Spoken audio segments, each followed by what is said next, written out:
Chapter 1.4 The Jewish State. The exile 597 to 322 BC, when Nebuchadnezzar, king of Babylon, overran Judea and captured Jerusalem in 597 BC, the independence of the Jewish state came to an end.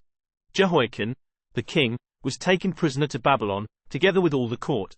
The ruling classes of the people, including the skilled artisans, were also deported. Jehoiakim's uncle, Mattaniah, was renamed Zedekiah, and was placed on the throne as a puppet king. 2 Kings 24:10-17. From 597 to 586 BC, Judea enjoyed a twilight existence as a tributary kingdom. Zedekiah was obligated by oath to serve the king of Babylon. But the temptation to intrigue with Egypt was strong, especially when the stake was independence. There was a division of opinion even in the prophetic circles. Hananiah, the son of Azor, declared repeatedly that God would break the yoke of Babylon, and that in 2 years' time from his prediction the golden vessels that Nebuchadnezzar had taken away from the temple would be restored. Jer. 28:1-4. Jeremiah, on the other hand, charged Hananiah with lying, and predicted that Babylon's grip would not be relaxed. The radical party expected that Egypt would come to their aid. The conservative group, represented by Jeremiah, cherished no such illusions. 28:12-17. In 590 BC, Zedekiah thought that his opportunity to rebel had come. Psammetichus II of Egypt was pushing northward along the Palestinian coast and was steadily encroaching upon the domains of Babylon. Feeling that at last he had a champion, Zedekiah cast in his lot with Egypt. Nebuchadnezzar did not overlook the challenge. He marched to the defense of Tyre and in 588 BC laid siege to Jerusalem. The siege was lifted temporarily at the advance of the Egyptian army, but the latter soon beat a retreat into Egypt and the Babylonian army resumed operations.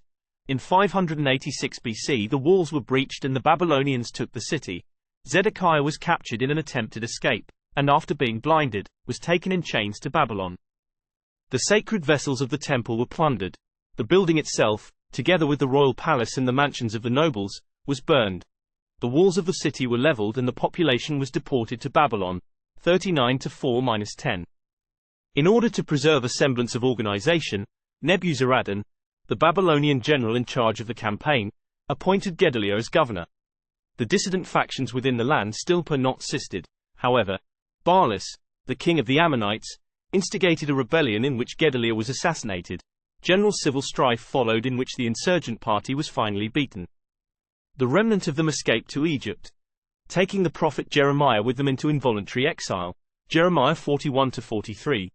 The end of the Jewish state did not mean the end of Judaism.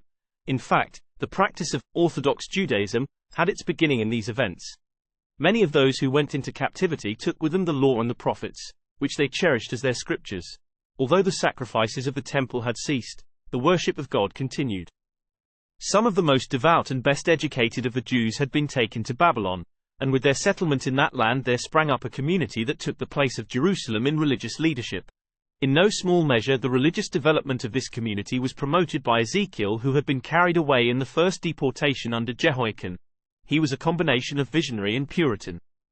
The imagery of his preaching is grotesque, but his ethics were stern and his spiritual standards were lofty.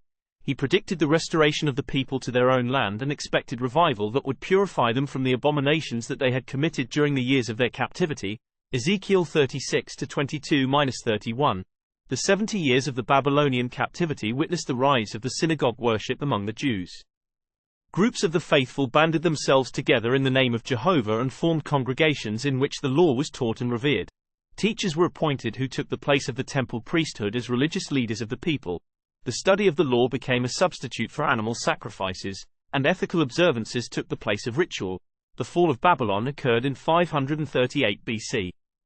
Cyrus, king of Persia, captured Babylon by the stratagem of diverting the waters of the Euphrates from the usual channel, so that they no longer flowed through the city. His armies marched through the dry bed of the river under the gates into the city and so captured it almost without a battle. The sovereignty of the Middle East passed to the Medo-Persians. Cyrus proved to be a benevolent despot. From the very first he treated the conquered peoples with consideration. In the initial year of his reign he issued a decree that the Jews should be permitted to return home and that the spoils of their temple should be restored to them. The rebuilding of the temple was to be financed by the royal treasury. Ezra 6-1-5. Not all of the Jews in Babylonia returned to Palestine under the decree of Cyrus. The majority preferred to remain with their businesses and with their homes, about 42,000, mostly from the tribes of Judah, Benjamin, and Levi, set out for Jerusalem. Under the leadership of Sheshbazzar, a prince of royal blood whom Cyrus appointed governor, they reached the city about 537 BC, 1-3, 5-11. They commenced to rebuild the temple, 3-1-13. But the construction was not completed at that time. There was opposition to the project from the people who had stayed in the land, 4-1-5. For 17 years nothing further was done. Though the returning exiles prospered and built homes for themselves, Haggai 1-4. Under the urgent preaching of the prophets Haggai and Zechariah, the work was resumed about 520 BC, Ezra 5-1, 2. The provincial officials, apparently ignorant of the original decree of Cyrus, ordered the Jews to desist. The Jews appealed to Darius, who searched the records, and reaffirmed by special decree the privileges which Cyrus had granted. The work then went forward rapidly and the building was completed in 516 BC, 6-1-15. Worship was resumed at the time of the Passover and the priestly ministry was re-established. For another period of about 60 years between 516 BC and 458 BC, the records are silent concerning the state of the Jews in Palestine. In 458 BC, the seventh year of Artaxerxes the king, 7-7, another migration set out from Babylon under the leadership of Ezra the scribe, a descendant of Hilkiah, who had been high priest in the reign of Josiah. He was accompanied by a number of priests and singers and possessed a letter from Artaxerxes which gave him authority to renew the temple services, and which provided for financial aid by the magistrates for such worship under penalty of punishment. The new settlement was absorbed into the population of the land and seemingly affected no change in general conditions. In the 20th year of Artaxerxes the king, Nehemiah 2-1, 446 BC, a messenger from Jerusalem approached Nehemiah, the Jewish cupbearer of the Persian king, and informed him that the wall of Jerusalem had been broken down and that its gates had been burned with fire. In all probability the devastation of the city was fairly recent at the time of Nehemiah, for there would have been no point in taking a long journey to announce to him the results of the siege occurring nearly a century and a half previously. From the hints given in the book of Nehemiah, one may conclude that the revival of Jewish political activities provoked hostility from the other inhabitants of Palestine, especially the Samaritans. Perhaps the calamity which Hanani announced was the result of some guerrilla raid on Jerusalem which the Jews were not well organized enough to resist. The appeal of Hanani brought direct results. Nehemiah obtained leave of absence from his royal master, who also gave him a requisition on Asaph, the keeper of the royal forest, for lumber with which to rebuild the gates. Nehemiah promptly proceeded to Jerusalem. On the third night after his arrival he inspected the fortifications of the city and resolved to rebuild immediately. Various sections of the wall were assigned to different men, making the work proceed rapidly. So bitter was the enmity of Sanballat, the governor of Samaria, that he threatened violence, and the construction had to be done under an armed guard. Under Nehemiah's energetic administration the repairs were completed in less than 2 months. Nehemiah 6:15-16, and the ramparts of the city were again intact. Nehemiah promoted economic and social reforms also. In the time of destitution the people had mortgaged their lands and chattels for money with which to buy food. The ruinous interest exacted by the moneylenders had made recovery impossible. Nehemiah abolished interest on loans between brethren and required restitution of property. He brought the public records up to date, 7-5, so that the descendants of those who had returned from captivity might be known. The knowledge of the law was renewed under Ezra the scribe, who read and interpreted it. Apparently he read in Hebrew, which was translated into Aramaic by his assistants, 8-2, 7, 8. The law had doubtless been forgotten in the strenuous years of conflict and of rebuilding, and its reading produced a profound effect upon the Jews. All the people wept when they heard the words of the law. 8-9.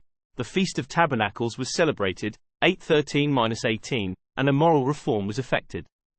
Nehemiah's application of the principles of the law was strict. The temple worship was renewed and contributions were exacted for its support. Mixed marriages with the people of the land were forbidden, 10:30. Sabbath breaking was prescribed, 10:31, and regular administration of tithes was established, 12:44. By the close of Nehemiah's administration 12 years later the chief elements of Jewish orthodoxy had been well planted among the remnant in Jerusalem.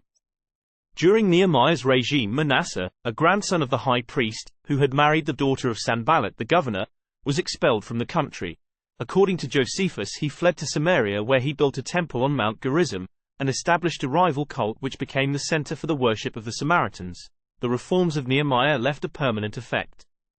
Throughout the rest of the Persian period down to the times of the Maccabees, a stalwart group remained who were tenaciously loyal to the law of God, in spite of the strong influences of paganism to which many of the people and even of the priesthood succumbed. Jewish history from the time of Nehemiah until the 2nd century BC is almost a complete blank. The priesthood persisted as the central political power in the land. Josephus says that Alexander the Great, pushing through Palestine on his way to Egypt from the conquest of Tyre, was greeted by Jaddua, the high priest, and offered worship to the true God. 4 Most modern historians reject the story as pure fiction. 5 Whether it be fiction or legend, it reflects the concept that the priesthood was dominant in Judaism during these comparatively silent centuries. The royal house of David had disappeared, and the reference to it in the New Testament shows that it was represented by commonplace artisans, such as Joseph of Nazareth. Two aspects of Jewish life disappeared during the Persian and Greek periods: the monarchy and the prophetic office. All pretensions to independence seem to have centered in the priesthood. Prophecy, after Malachi, vanished completely. There is no trace of the reforming and predictive message of the prophets in the dispersion of this time. The priesthood retained some of its ancient power and became much more political in its influence than it had been under the monarchy. One or two new religious emphases appeared. The intensive study of the law which began in the exile produced a new floor of leaders, the scribes. The wide dispersion of the people into congregations created a demand for copies of the law, since each congregation wanted to own one. The professional copyists had to make a study of the text in order to transcribe it correctly, and consequently became expert at it. When Herod wished to learn about the prophecies of the Messiah, he called together the chief priests and the scribes of the people. Matthew 2-4. The scribes were regarded as on a plane of equality with the priesthood in religious matters. Another development which perhaps began in Ezra's time was the rise of the Great Synagogue, a council of 120 members which was formed for the purpose of administering the law and which was the forerunner of the Sanhedrin of Jesus' day.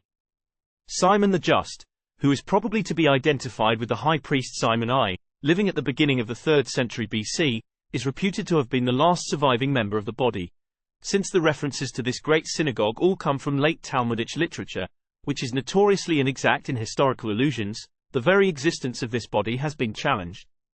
Some sort of government by eldership may very well have existed, but the formal establishment of this particular organization seems unlikely. The time under the Ptolemies, 322 to 198 BC, with the death of Alexander the Great came the collapse and the inevitable partition of his empire.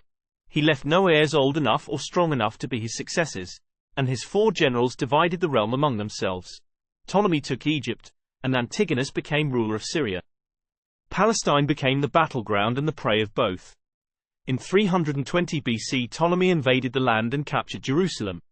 In 315 BC, Antigonus recovered it, but lost it again 3 years later at the Battle of Gaza.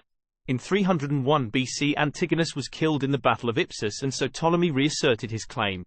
Antigonus was succeeded by Seleucus I in the rule of Syria. Comparatively little is known of the state of the Jews in Palestine during this period. Palestine lay between the two hostile powers of Syria and Egypt and suffered equally from both. One aspect of this strife was favorable for the Jews. Both the Egyptian and Syrian rulers desired their favor, since they held the balance of power in the land. The result was that whenever one king came into possession of Palestine, the Jews who had favored the other migrated to his domain. Under the first Ptolemy, a group of Jews were deported to Egypt and were settled in Alexandria. Commercial opportunities and working conditions there were so good that others followed them, so that within a few years a large colony had become established. Apparently Jews were quite acceptable as colonists in the new Hellenistic cities that were being founded in this era, for they were sober, energetic, and industrious. Under the Ptolemies, the Jews in Palestine enjoyed many of the privileges of a free community. The high priest was the governing officer by whom the law was administered. He was aided by the council of priests and elders. The temple was the center of national life. The feasts of the Passover, of Weeks, and of Tabernacles were regularly observed and were attended by devout pilgrims from the whole world. The study of the law was zealously maintained, and during this period its interpretation was developed in detail. The economic status of the people under the Ptolemaic regime seems to have been poor. They paid a very low tax, which, in consideration of the prevalent avarice of the kings and of the tax collectors of that day, probably means that they were unable to pay much. Constant warfare and emigration had impoverished the land. In the latter part of the Ptolemaic rule, Joseph, a nephew of the high priest Onias, persuaded Ptolemy III Euergetes to delegate to him the commission of collecting the taxes. So successful was his diplomacy that Ptolemy gave him also 2,000 troops to assist in enforcing the collections. Those who refused to pay suffered confiscation of their entire property.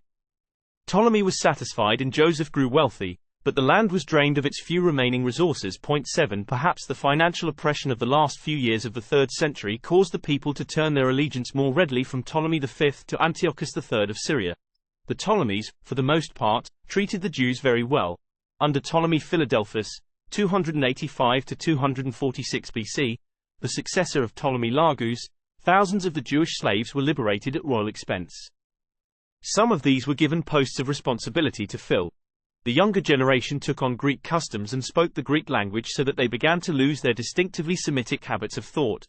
During the reign of Ptolemy Philadelphus, the Greek version of the Old Testament, known as the Septuagint, was created.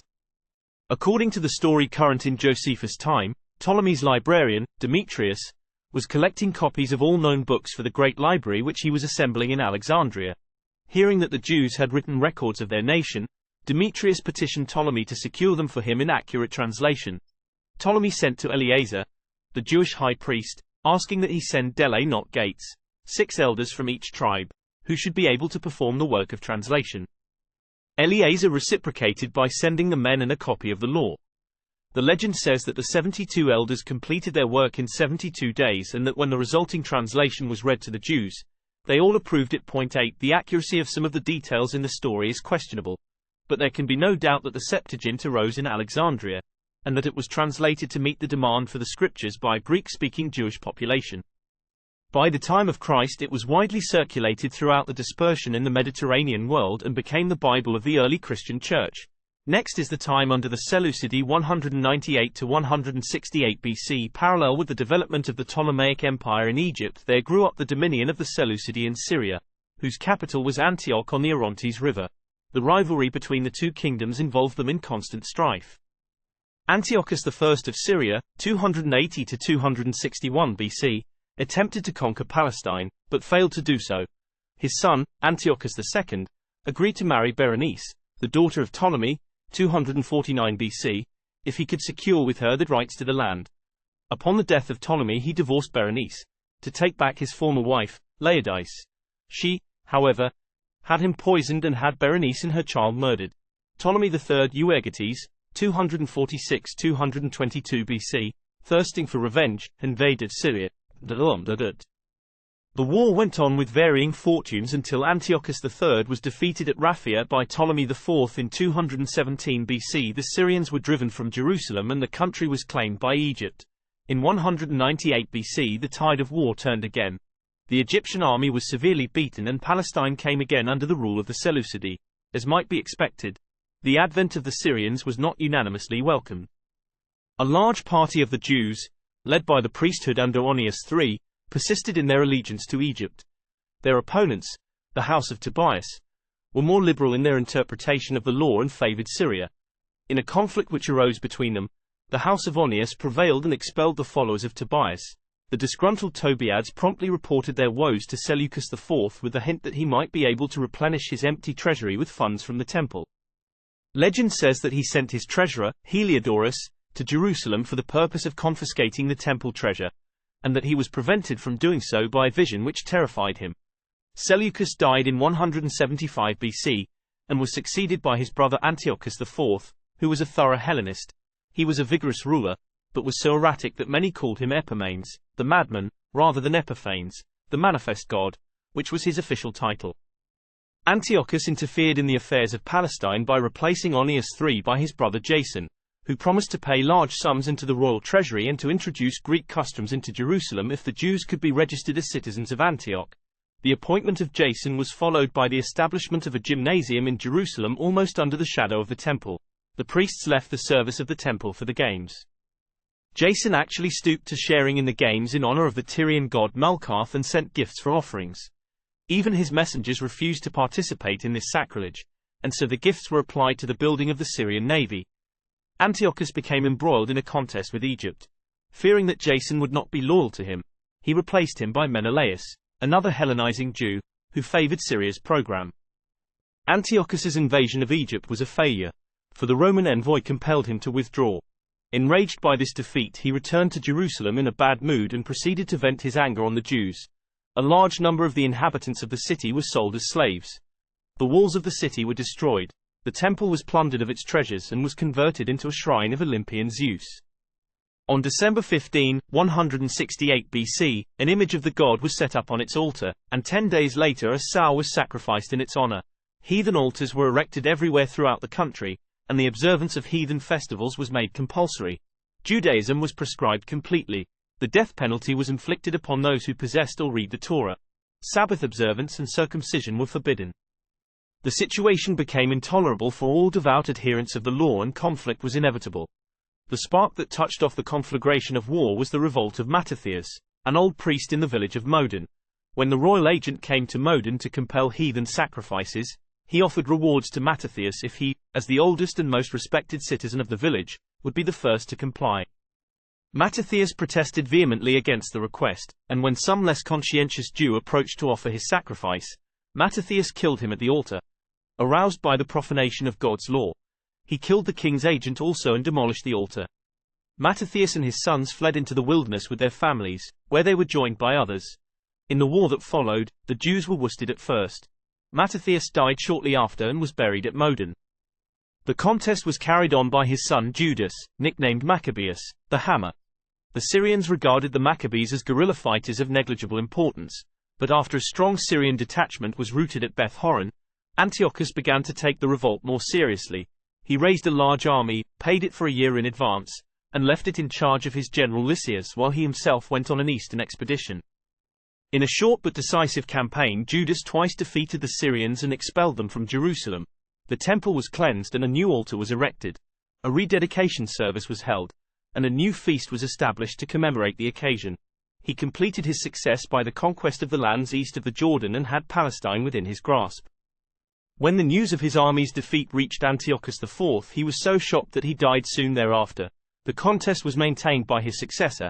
Judas Maccabeus appealed to Rome for help, but though the reply was friendly, he received no material aid. He was killed in battle and was succeeded by his brother Jonathan. The war dragged on until 143 BC, when Simon, another brother, was recognized as an ally by Demetrius II, contestant for the crown of Syria. In 142 BC, Demetrius gave Simon political freedom and release from all taxes present and future. The independence of Judea was won and the struggles of the Maccabees had ended. The victory of the Maccabees really terminated the influence of the Seleucidae in Palestine and gave virtual autonomy to the Jewish state until the advent of the Romans. Nevertheless, the effect of the Seleucid dominion was tremendous. Its Hellenizing pressure consolidated the Jews into a resistance group jealous of its national life and practically indissoluble among the nations through whom it was scattered. Next was the time under the Hasmoneans 142 to 37 BC. With the attainment of Jewish freedom, Simon was made high priest for life. His reign, though brief, was prosperous. A treaty was negotiated with Rome which was confirmed in 139 BC, recognizing the independence of the Jewish state and commending it to the friendship of Rome's subjects and allies. Economic conditions improved, justice was ably administered in the courts, and Jewish religious life was revived. The happy interval, however, was all too short. Demetrius II of Syria was dethroned and captured by the Parthians, 139 BC. His brother who succeeded him, Antiochus VII, broke the pact of friendship with Simon and demanded heavy tribute in the place of free aid. Under Simon's sons, Judah and Jonathan, the Syrians were defeated, and so the external danger was averted. The real peril to Judea was internal strife. Simon and two of his sons were treacherously murdered by Ptolemy, his son-in-law, 135 BC. His surviving son, John Hyrcanus, 135 to 104 BC, took possession of Jerusalem before Ptolemy could capture it and then besieged Ptolemy in his castle. Ptolemy finally fled to Egypt. In the meantime, Antiochus VII of Syria had besieged Jerusalem. The Jews were forced to capitulate and to pay tribute to the king of Syria. At his death, the claimants for the throne plunged Syria into civil war. Hyrcanus immediately made the most of his opportunity by conquering Idumea on the south and the Samaritans on the north, as well as Medeba and the neighboring cities on the east of the Jordan. Hyrcanus became high priest and head of the state and the founder of the Hasmonean dynasty. When he died, he committed the government of the state to his wife and to his oldest son, Judah Aristobulus. Aristobulus imprisoned his mother and his brothers and seized the government for himself. In a year's time he died, and his widow, Salome Alexandra, married the next surviving brother, Alexander Jannaeus, who was king from 103 to 76 BC. Alexander continued the conquest of Palestine. His reign was filled with civil turmoil, in which he nearly lost his throne. Aristobulus II, son of Salome Alexandra, became king after her death. He removed his older brother, Hyrcanus II, from the priesthood. By this time the general chaos in the affairs of Palestine and of Syria had attracted the attention of Rome. Pompey detached his lieutenant Scaurus to investigate and to settle the political fracas. Scaurus decided for Aristobulus, who suddenly revolted. The Romans attacked Jerusalem, and the following of Aristobulus would have fought to the death, had not Hyrcanus surrendered the city. The Romans reappointed him as king and took Aristobulus with his family and many other captives to Rome to grace the triumphal procession.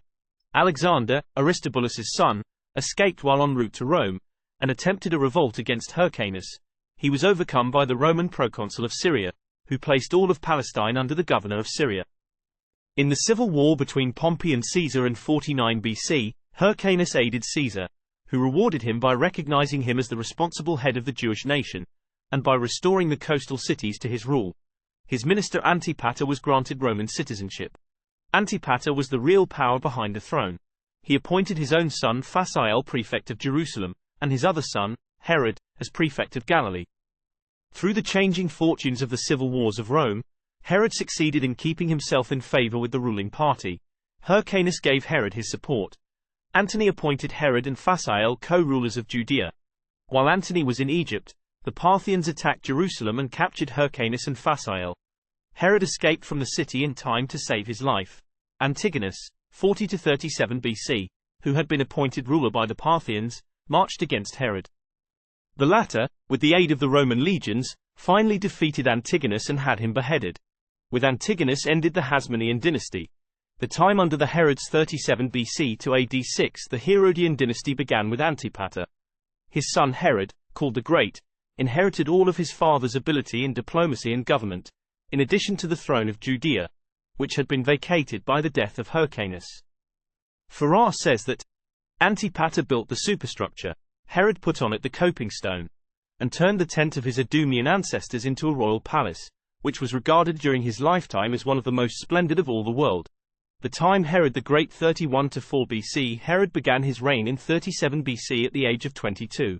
Driven from Palestine by the invasion of the Parthians who supported Antigonus as the successor of Hyrcanus, he succeeded in making his escape. In his company were his mother Chpt, his sister Salome, and Mariam, the daughter of Hyrcanus, who was engaged to him. Leaving them under the care of his brother Joseph at the fortress of Masada on the Dead Sea, he fought his way to Alexandria and thence sailed to Rome. By persuasive speech or by secret intrigue he obtained the favor of Antony and Octavian and was duly inaugurated as king of the Jews. He returned to Palestine, rescued his family from the siege, and proceeded to make himself master of the country. He exterminated the brigands who infested Galilee. He contested with Antigonus for the possession of Jerusalem and finally captured it with the aid of Roman forces. Antigonus was sent in chains to Antioch, where he was executed by the Romans. Among Herod's first acts was the appointment of a high priest. Inasmuch as he could not hold the office himself because of his Eerdmans blood, and because he did not want to take a member of the Hasmonean family who might cherish political ambitions, he selected Hananiel of Babylon, probably identifiable with Annas who is mentioned in the Gospels. Alexandra, the mother of Mariam, sought the post for her son Aristobulus III, and by her intrigues with Antony through Cleopatra of Egypt forced Herod to appoint him, though he was under age. Hananiel was deposed and Aristobulus took his place. So great was the esteem in which the populace held Aristobulus that Herod was jealous. At a banquet given in his honor at Jericho, Herod's servants did away with Aristobulus by drowning him while bathing. Herod was summoned to Egypt to answer for his crime. He entrusted Mariam to her uncle Joseph, giving orders that if he were condemned, Joseph should slay both Mariam and her mother. Herod returned safely, having made peace with Antony, only to find that Mariam had discovered his order. He interpreted Joseph's failure to keep his secret as proof that Mariam had been unfaithful, and so he executed Joseph at once. In 29 BC the Roman Senate declared war on Antony and Cleopatra. Herod was forced to make the choice of deserting his friend or of fighting a hopeless battle with Rome. This disastrous dilemma was resolved by Cleopatra, who, fearing Herod as an enemy, persuaded Antony to send him on a minor campaign in Arabia. Herod won the campaign. When Antony and Cleopatra lost the naval battle of Actium, Herod realized that he could no longer support them, and so he withdrew from his embarrassing alliance. Herod made peace with Octavian, the victor of Actium, and was confirmed in his position as king of Judea and ally of the Roman people. The death of Cleopatra removed one of his chief dangers, for her constant plots to acquire the kingdom of Judea had been the source of many of his troubles. The victorious return from the conference with Octavian was spoiled for Herod by the coldness of Mariam, the one woman whom he really loved. She had learned that when he left for Rhodes to meet Octavian, he had repeated the instructions of the former occasion that she should be killed if he failed to return. She accused him of the murder of her grandfather, Hyrcanus, who had been executed for complicity in a plot of her uncle and of her brother. The tension between them was made more acute by the lies of Herod's sister and mother, who were intensely jealous of her. Mariam was imprisoned and was ultimately executed. Remorse so gripped Herod that he became physically and mentally ill. Alexandra, thinking that his end had come, plotted to put his sons and her grandsons, Alexander and Aristobulus, on the throne. Enraged by this conspiracy, Herod ordered that she should be destroyed. Herod conferred many benefits upon the people through subsidies in time of famine and by erecting public works. The military installations and fortifications which he built made Palestine free from foreign invasion. Because of the greatly stimulated building program, the trades flourished and economic conditions improved greatly. Peace brought prosperity, and in spite of the incessant intrigues which went on in his court, Herod's reign was in some measure successful. Herod did not succeed in winning the friendship of the Jews. His Idumean blood made him a foreigner in their eyes, and his willingness to support heathen cults by his gifts aroused suspicion concerning his loyalty to Judaism. In spite of the fact that he built a new temple of great magnificence at which he gave occasional perfunctory attendance, he was never truly godly Jew. His cynical use of the priesthood as a political tool and the looseness of his personal life made him generally hated by the devout men of Judaism. In 23 BC, Herod married another wife named Mariam, the daughter of Simon, son of Boethus, a priest. In order to please her, he removed the high priest and gave his office to Simon. The new priest soon became the target of universal hatred. 4 years later, when the two sons of Mariam I were recalled from Rome, where Herod had sent them to be educated, the populace acclaimed them with undisguised enthusiasm. The people recognized them as signs of the Hasmoneans through their mother, and evidently hoped that they might someday relieve the miseries which the oppressive policies of their father had created. The young princes, who had learned at Rome to speak their minds, were a little too free with their sentiments. They incurred the enmity of their half-brother, Antipater, who accused them to Herod, and after a long and tortuous series of accusations and reconciliations, they too met death. The last days of Herod were filled with violence and hatred. Antipater, who had tried to accelerate his father's death in order that he might succeed to the throne, suffered the same fate as his brothers. Augustus, to whom Herod appealed for permission to execute Antipater, remarked in a biting witticism that he would rather be Herod's hog than his son. 11 Smitten with cancer of the intestines and dropsy, and haunted by the memory of his murders, Herod died on April 1, 4 BC. The jealous and unscrupulous character of this man explains the duplicity of his dealing with the Magi from the east and his brutality in ordering the massacre of the children in Bethlehem. Matthew 2-118. The silence of history concerning the massacre at Bethlehem can be explained easily, for the slaughter of a dozen infants in an obscure Judean village would not arouse much comment in comparison with the enormity of Herod's greater crimes. Next we have a series of Herod's successors. By Herod's last will the kingdom was bequeathed to Archelaus. In order to secure confirmation of the appointment, Archelaus resolved to go to Rome as speedily as possible. The resentment against the cruelties of the Herodian family was so strong in Judea that he felt the necessity of pacifying the country before he left. A rebellion broke out at the Passover that was quelled only by the use of troops. Archelaus went to Rome, leaving his brother Philip in charge. Antipas, a third brother, who had been appointed as Herod's successor in his second will, also went thither to press his claims. Augustus did not render an immediate decision at the first hearing, because of the conflicting parties that were represented. Before the case was continued, a second revolt broke out in Judea. Sabinus, the procurator whom Augustus had sent out to administer affairs after Herod's death until some settlement could be made with the heirs, seized Jerusalem and plundered the temple. He was besieged in turn by the rebels and was only rescued by the arrival of Varus, the governor of Syria, and his legions. The Jews sent an embassy to Rome asking that none of the Herods be appointed king, but that they should be given autonomy. Philip also appeared at the tribunal to support the claims of Archelaus. At the second hearing, Augustus confirmed Herod's will. Archelaus obtained Judea, Samaria, and Idumea, with the title of ethnic. Antipas became Tetrarch of Galilee and Perea. Philip was made Tetrarch of Batanea, Trachonitis, and Auronitis, north of the Sea of Galilee on the east side of the Jordan. Archelaus 4 BC to AD.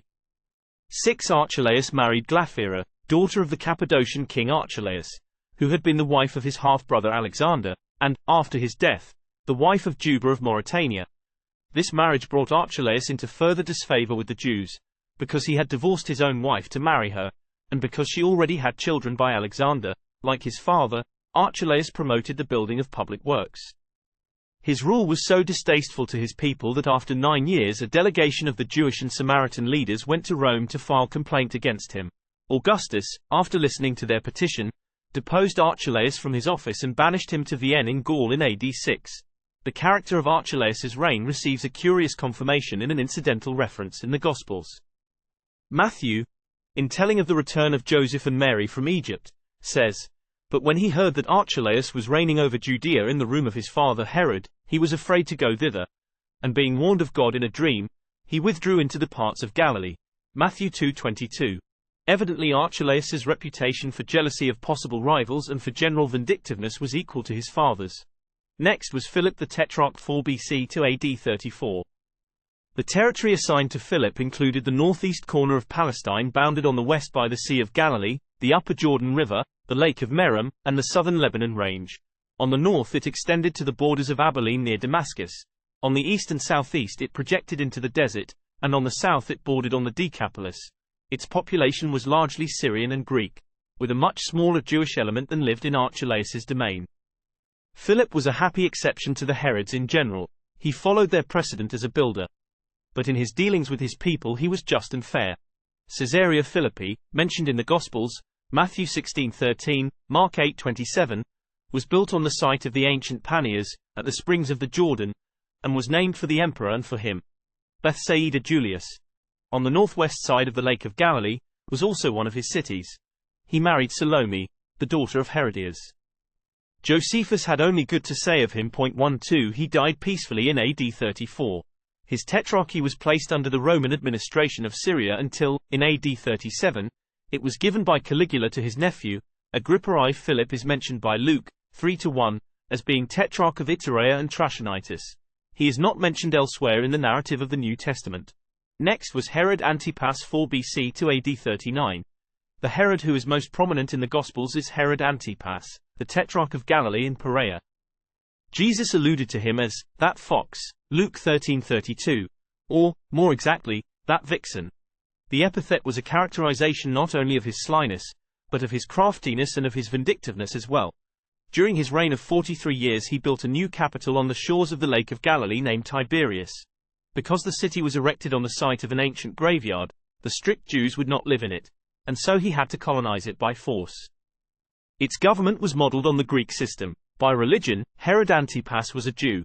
He took the side of the Jewish populace in protesting against Pilate's setting up a pagan votive shield in Jerusalem, and he attended the feast of the Passover when it was held in that city. 23-7.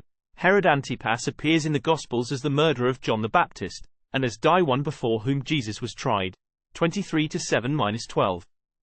His wife, Herodias, was the daughter of his half-brother, Aristobulus, and had been originally the wife of another half-brother, Herod Philip I.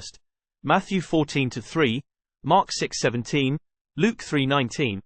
Mentioned only in the Gospels and not to be confused with Philip the Tetrarch. When Antipas went to Rome he stayed with Herod Philip who was living there as a private citizen, and became enamored of Herodias. Antipas promptly divorced his own wife, who was a daughter of the Arabian king Aretas. Aretas' daughter, learning of Antipas' intentions, fled to her father, who made war on Herod. Herod carried through his marriage with Herodias, who, with her daughter Salome, joined him at Tiberias. Perhaps at this time Herod went down to the fortress of Machaerus in Perea in order that he might watch more closely the ministry of John the Baptist. Although Herod seems to have respected the blunt honesty of the prophet who rebuked him boldly for his misdeeds, Herodias was infuriated and finally succeeded in securing his death. Antipas was too weak or too indifferent to justice to save the life of the man who had told him the truth. Matthew 14-1-12, Mark 6:14-29, Luke 3:19. The marriage with Herodias finally cost Antipas his kingdom. When Caligula became emperor at Rome after the death of Tiberius in AD 37, one of his first acts was to make Agrippa I, brother of Herodias and son of Aristobulus, king of the territory that had formerly been the tetrarchy of Philip. Agrippa's good fortune incited Herodias to urge her husband to petition Caligula for a royal title. When he arrived at Rome and presented himself to Caligula, Fortunatus, the representative of Agrippa, accused him of treasonable negotiations against Rome. Caligula promptly deposed Antipas and banished him to Lyons in Gaul, where he died. Agrippa succeeded to his rival's tetrarchy. Next was Herod Agrippa I AD 31–44. Herod Agrippa I was the son of Aristobulus and his cousin Berenice, daughter of Salome, sister of Herod the Great. After completing his education at Rome, he returned to Palestine in AD 23 and secured an appointment from Herod Antipas, his brother-in-law, as overseer of markets in Tiberias. He quarreled with Herod and later with the Roman governor in Antioch, to whom he had fled for refuge. Upon returning to Italy, he became tutor of Tiberius' grandson and was an intimate friend of Caligula, to whom, on one occasion, Agrippa suggested that he should be the next emperor. When Tiberius learned of this remark, he threw Agrippa into prison, but the death of Tiberius occurred soon afterward, and Agrippa was released. Caligula immediately upon his accession gave Agrippa his appointment. Agrippa had enough sympathy for the Jews and enough influence with Caligula to keep the latter from erecting an image of himself in the temple at Jerusalem. By so doing he averted what would have been a violent uprising of the Jews. When Caligula was murdered in AD 41, Agrippa was still in Rome.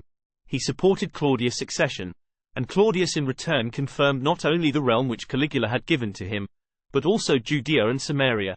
Agrippa I, then, held under his own power the reunited domain of Herod the Great. Upon his return to Palestine he took up his residence in Jerusalem and worshipped regularly at the temple. He lived in accord with the strict Jewish law and suppressed all attempts to bring pagan ceremonies or images into the synagogues. Agrippa's devotion to Judaism made him one of the first persecutors of Christianity.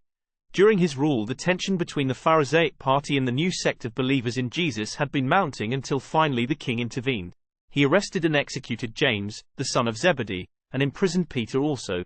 The latter was released by divine interposition. Agrippa ordered that the guards should be punished by death, and he went down to Caesarea, Acts 12:11–19. Herod's death occurred suddenly in AD 44. Josephus and Luke agree 13 in the general details of the account. The former says that he attended games in honor of the emperor at Caesarea, dressed in a silver robe. The resplendent appearance of his garments as they glistened in the sun caused his flatterers to avow that he was a god. Shortly afterward he was stricken with severe intestinal distress and died within 5 days. Next was the time of Herod Agrippa II AD 50–100. Herod Agrippa I left 4 children, 3 daughters and a son. Drusilla, one of the daughters, married Felix, the Roman procurator of Judea.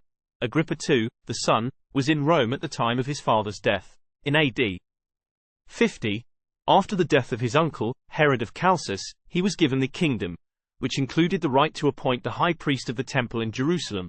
In AD 53 he relinquished the kingdom of Chalcis and was given the former tetrarchies of Philip and Lysanias. After the death of Claudius in AD 54, Nero added to his realm some parts of Galilee and Perea.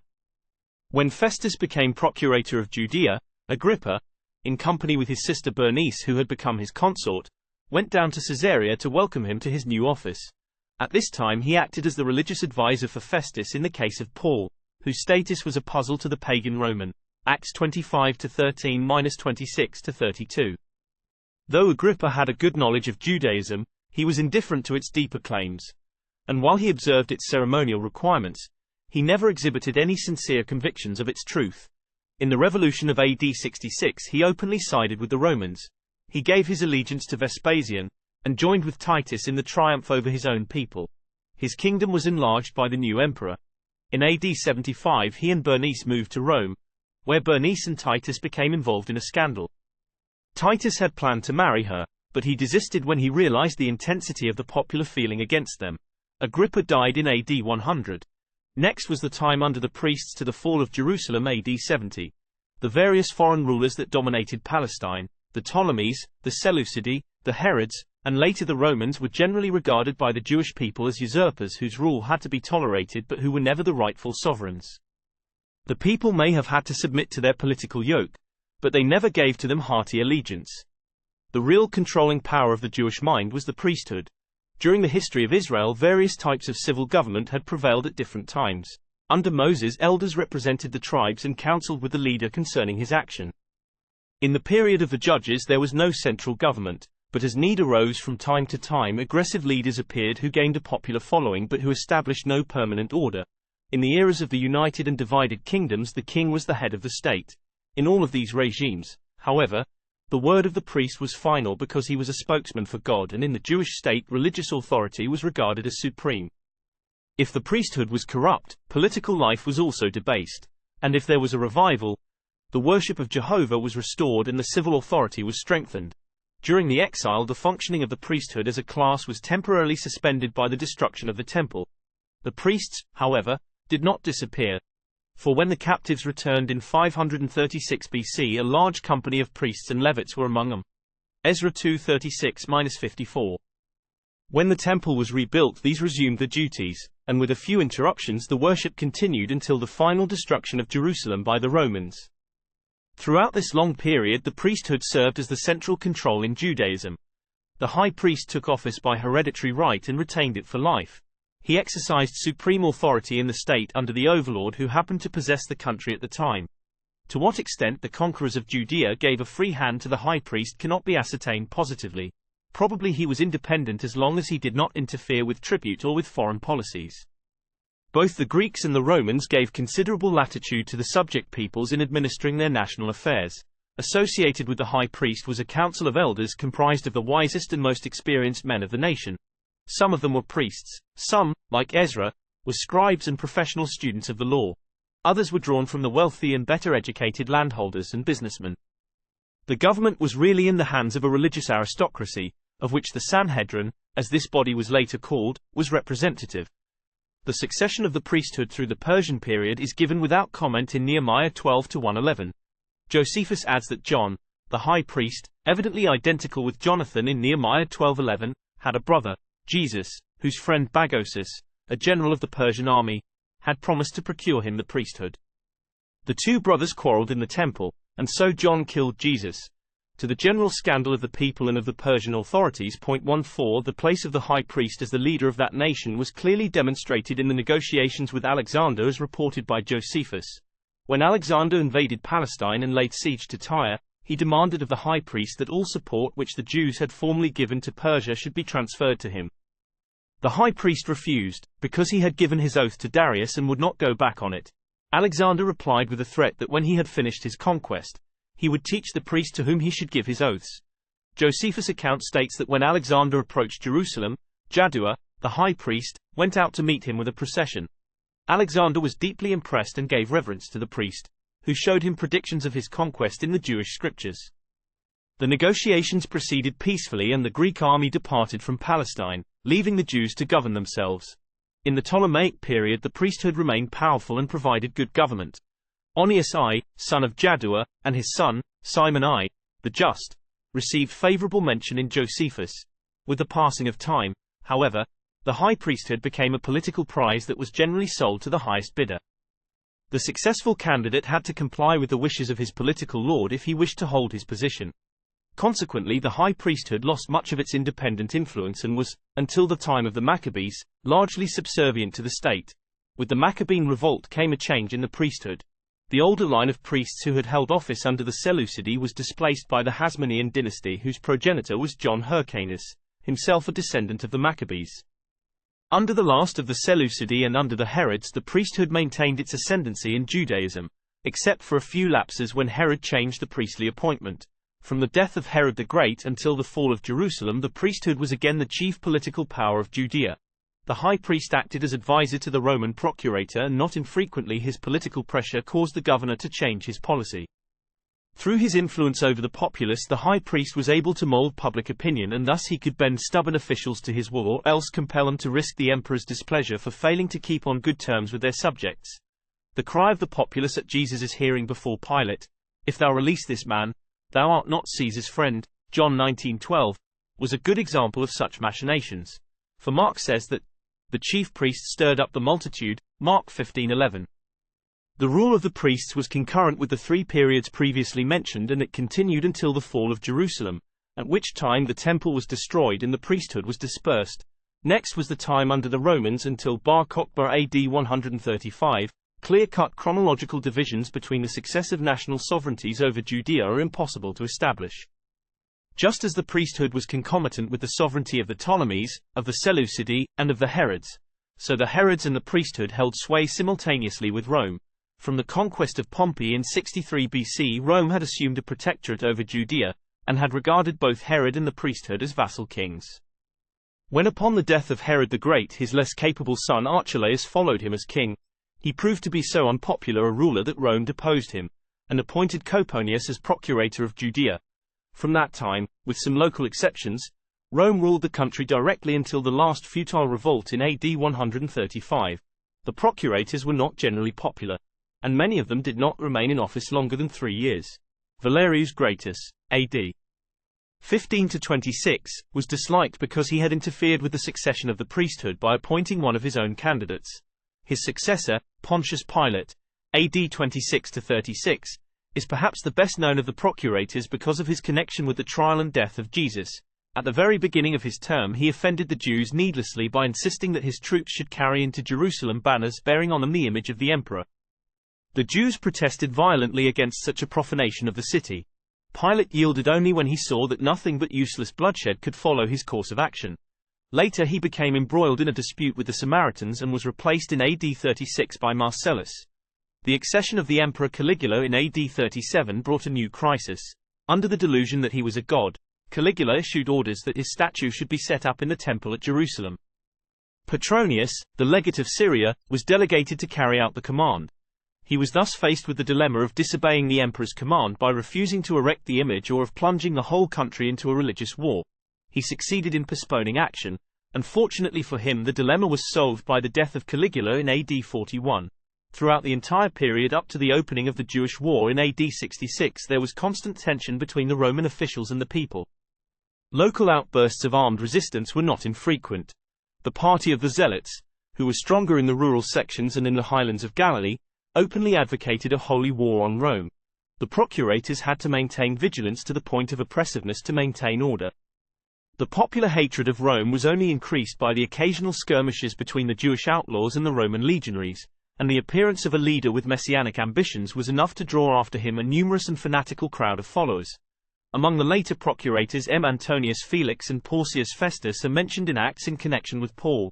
Acts 23, 24, 24, 27, 25–1–26–32. Under Felix' regime the latent hostility of Jews against Romans began to crystallize into a definite attempt to break the Roman yoke. Josephus records an incident of an Egyptian Jew who gathered a group of supporters by promising to make the walls of Jerusalem fall at his word. But Felix' soldiers dispersed them and compelled their leader to flee. 16. Evidently the centurion who took Paul into protective custody had this episode in mind when he asked him if he were not the Egyptian, who before Th.S.A. days stirred up to sedition and led out into the wilderness the 4,000 men of the assassins. 21:38. Whether because of malice or of mismanagement, Felix' procuratorship was characterized by constant turmoil. The contrast between the opening words of Tertullus and of Paul at the latter's hearing before Felix is significant.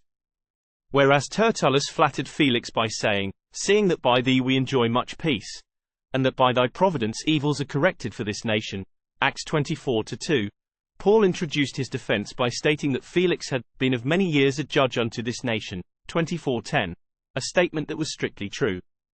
The stern measures that Felix took to repress the riots that recurred in Caesarea and the general miseries that Judea suffered under his rule prompted his recall to Rome, where he would certainly have been punished for malfeasance had not his brother Pallas, a favorite of Nero, interceded for him.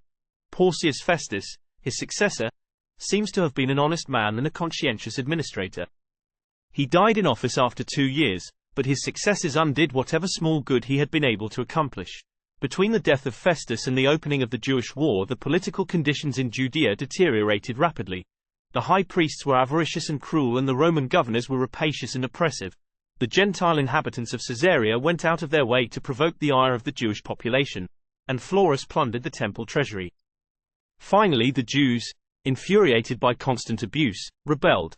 The conflict began in AD 66 with a series of local uprisings in various cities, in which the Roman garrisons were massacred by the Jewish rebels, or, if the Gentiles proved the stronger, the Jewish population suffered frightfully.